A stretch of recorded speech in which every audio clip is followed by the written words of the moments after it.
Okay, so this is the last part of the this week, and if it gets a bit longer, then I'll make sure that next week is going to be roughly around 90 to 100 minutes. So be sure to be balanced.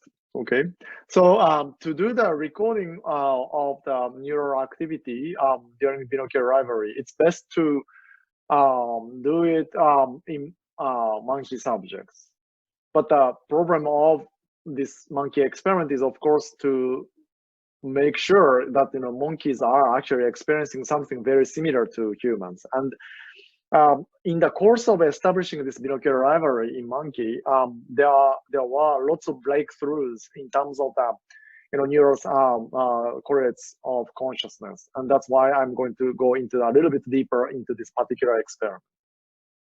So first, to do this type of the experiment, monkey physiologist has to train the monkeys to so that they can report binocular rivalry genuinely, and that's already quite a bit of the task. And it is actually indeed possible through like reward press and also reward and so on.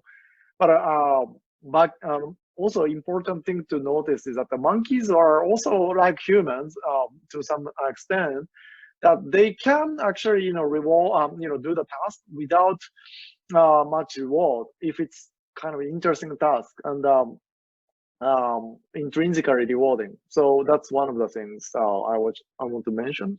But having said that, this training of the monkey for binocular rivalry takes years to do.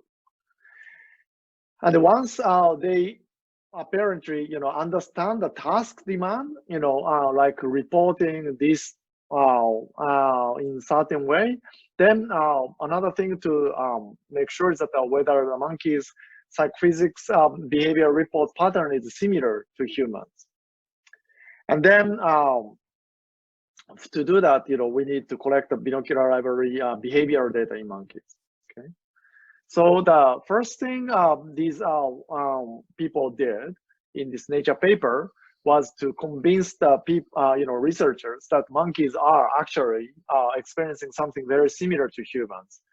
And important variables are here for this gamma distribution of the phase transition. After seeing this red or horizontal from right eye, and then there is no prediction possible from right eye duration to the left eye duration, and also the duration is distributed like a gamma function, like here. And in fact, so this is typical human observers, and monkeys also exhibit very similar kind of a gamma distribution pattern. Okay, and that's one of the evidence. The other evidence, which is much more convincing to us, is that under the same equipment and the same stimulus, humans exhibit this highly counterintuitive, contrast-dependent, mean dominance duration. And the monkey also did more or less reported the same way. Even though there is a crossing here, it's just based on the right eye, left eye, dominance difference for this particular human and particular monkey. So in essence, monkeys and humans show very similar contrast-dependent modulation of the binocular rivalry. Strengthening one eye's input changes the duration of the other eye, which is a hallmark of the binocular rivalry psychophysics. Okay, so that was very convincing to the researcher. And then the next step was to try to train the monkey to fixate at the small points of the display and train them to hold it for a really long time. And this turns out to be extremely challenging. And usually monkeys and even the humans cannot hold this kind of thing, the gaze for a long time. But the researchers for this experiment was able to train the monkeys to hold a fixation for a long time within this, roughly 0.1 degree of the eye position. And remember, 0.1 degree is much, 10 times smaller than this finger's thumbnail in front of you here at arm's length. This, remember that there is a roughly 1 degree of visual angle, and 10 times smaller is the required fixation window for the monkey. And this heroic monkey was able to do this for a long time. And during that period, researchers were able to present the binocular rivalry stimulus so that that covers the monkey, the recorded neurons receptive field completely, and then presented to one eye, one stimulus that the neuron prefers. For example, in the case of the B1, as I mentioned a couple of weeks ago, B1 neurons can prefer the some direction of the gratings and also orientation of the grating with certain direction of motion. And the MT, even more so. But B1, B2, B4 neurons also have each particular orientation preference and also direction preference. And then pairing with that, 90-degree different orientation gratings will be presented to the other eye. Okay, that's a sort of setup of the binocular rivalry experiment. And then here's one such recordings trace. So just to go slowly here. So what I'm showing here is that roughly 20 seconds of the data from one trial of the monkeys. Okay, and the monkey was holding the levers on the left side and right side, and then left lever to push or pull to report that it is seeing the left tilted grating, and the right lever to report that it is the other side of the grating. And the monkeys were presented with this conflicting grating to left and right eye, and then that's indicated by this one.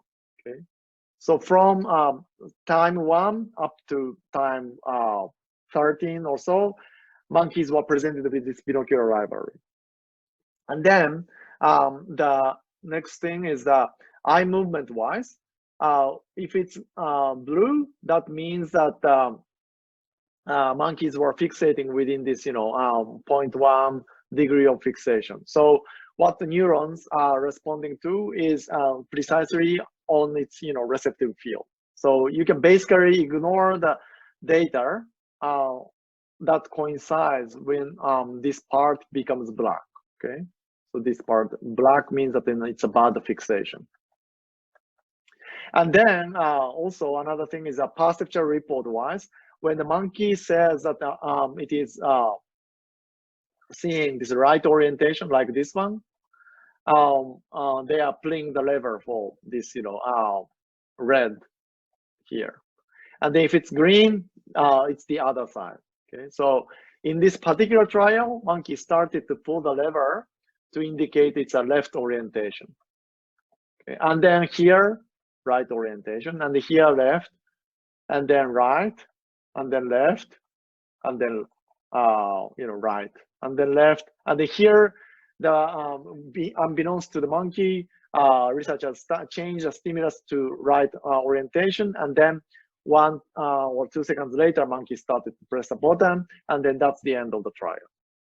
Okay, and then this vertical tick mark corresponds to the neurons 1 spike, and in behind this tick mark there is this smooth line that corresponds to the firing rate of the neurons in an instantaneous manner. Okay, so that's all about this figure. And then from this, what we can see is, first of all, at the onset of the stimulus of the binocular rivalry, there's a huge response. And this is quite common across all the neurons. They tend to respond to the onset of the stimulus, and so we ignore. And then after that, every time when the neuron, the monkey responds to press right orientation here, from left to right, okay, then there is a period of neurons firing around here and then here, and then after that there is also firing here. And this corresponds, in this particular case of the neuron, is the preferred orientation of the grating for this particular neuron. So it makes kind of sense. Remember that in binocular rivalry, if you do it with this finger version or face version or whole, there is a transition period.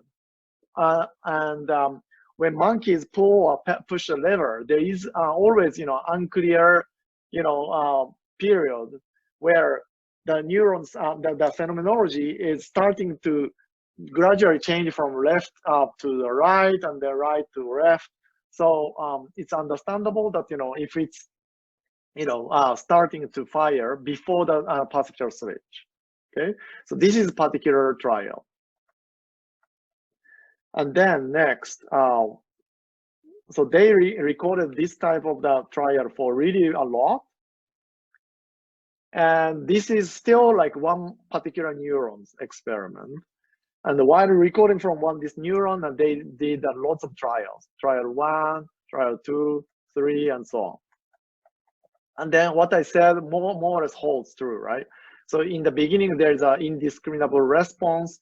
And then whenever there's a response to report on the left tilted orientation after a while, then neuron tends to fire more, and then there is some kind of delay in firing.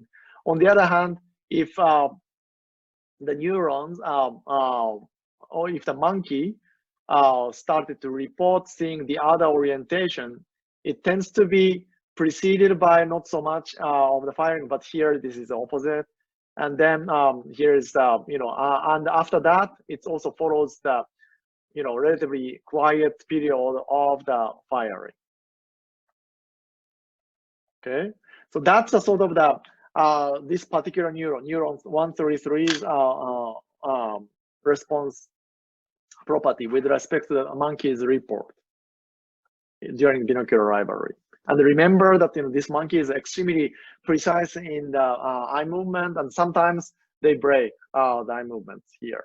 But most of the time, it's very, very precise. Okay. So when they averaged all the responses of neurons with respect to the time when they when monkeys started to change the lever pressing at 0. Then many of the neurons, roughly 20% of the recorded neurons, started to increase the firing and then sustain firing when the transition was from non-preferred into preferred. Okay, and then the opposite is true for the preferred to non-preferred. So this is a kind of the pattern of the result that we can make sense of. On the other hand, roughly same proportion of neurons, like 20% of the neurons, showed this.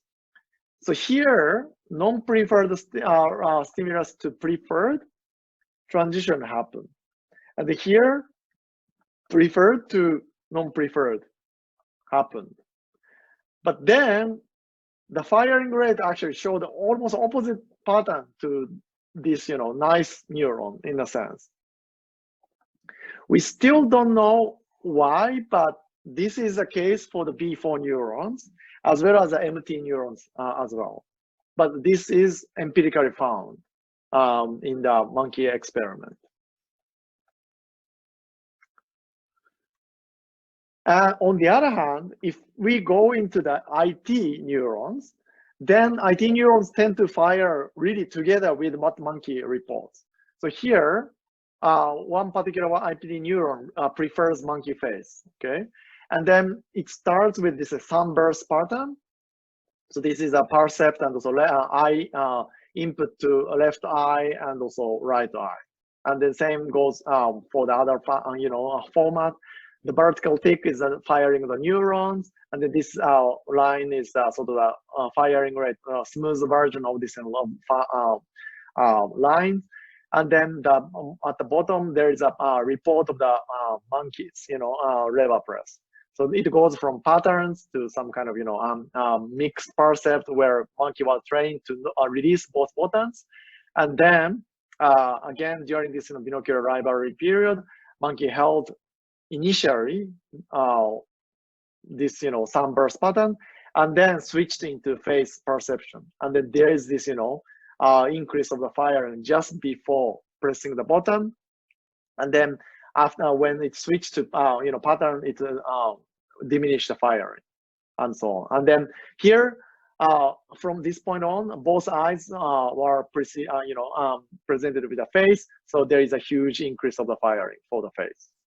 Okay, so that's a more understandable kind of the pattern of firing. In a sense, IT neurons seems to be very strong candidate of the neural correlates of consciousness. And this, the logocists and the colleagues did this type of the experiment a lot across V1, V2, and then V4, and then MT using the moving stimulus like this way, and then IT using faces versus sunburst pattern or something like each of the neurons prefer the stimulus in this case. And then there are many things to be told, but first, within V1, V2, only 20% or 10% of the neurons tend to show the firing pattern that is in a way correlated with preferred or non-preferred stimulus. In many of the neurons, it just stays the same, almost like reflecting the input from one eye constantly. The monkey's report doesn't actually make a difference in terms of the neural firing rate. Okay, but that's the first observation. And then in the case of V4 and MT, as I said, roughly 20% of neurons goes with what the neurons preference, and the other 20% of the neurons go in the opposite direction. So when neuron prefers one stimulus, and then monkey report seeing that stimulus, it goes suppressed. And so this is an enigmatic kind of responses. And then finally, these IT neurons, they almost 90% of the neurons going together with the monkey's percept. So that's the conclusion of this 98 paper. And the further research was done throughout the brain, going from, so this is a summary in 2013, going from eyes to first thalamus, and then this is a LGN using two types of the different stimulus, binocular rivalry and the general fresh suppression. Almost like less than 10% of neurons were related to the percept. Okay, and then if you remember, LGN to the V1 is not the only pathway, but the superior colliculus to pulvinar is another pathway, and then there monkeys report tends to be more correlated with percept. And then V1, V2 is roughly 10 to 20%, and then V4 starts to become more highly correlated, 20 to 50%. Here, this figure doesn't discriminate between anti-correlation or correlation, and MT or MST, again, around 20 to 50%, and the parietal neurons are also similar, 50%. But these neurons in IT or STS, they tend to correlate really well, 100%, or 50 to 100%. And then FEF and lateral prefrontal cortex, they also tend to correlate with the percept at very, very high accuracy. That's a sort of emerging picture of the NCC research using binocular rivalry and the related phenomena. And here, this is motion-induced blindness. But the similar kind of story, basically. So in summary of this section, what I said was that the monkey can be trained to report their conscious perception during binocular rivalry, and their psychophysical evidence is highly compelling, and there's a little to doubt that monkeys are experiencing binocular rivalry. And then extensive recording of the neural spiking revealed that MCC is unlikely to be found in the early visual areas such as V1 and V2, and that corresponds to V1 hypothesis of the Crick and Koch, and what I reviewed this week's at earliest video. And the higher visual areas, such as IT and prefrontal cortex, tend to have a really high ratio of the neural correlates of consciousness or correlated neural firing.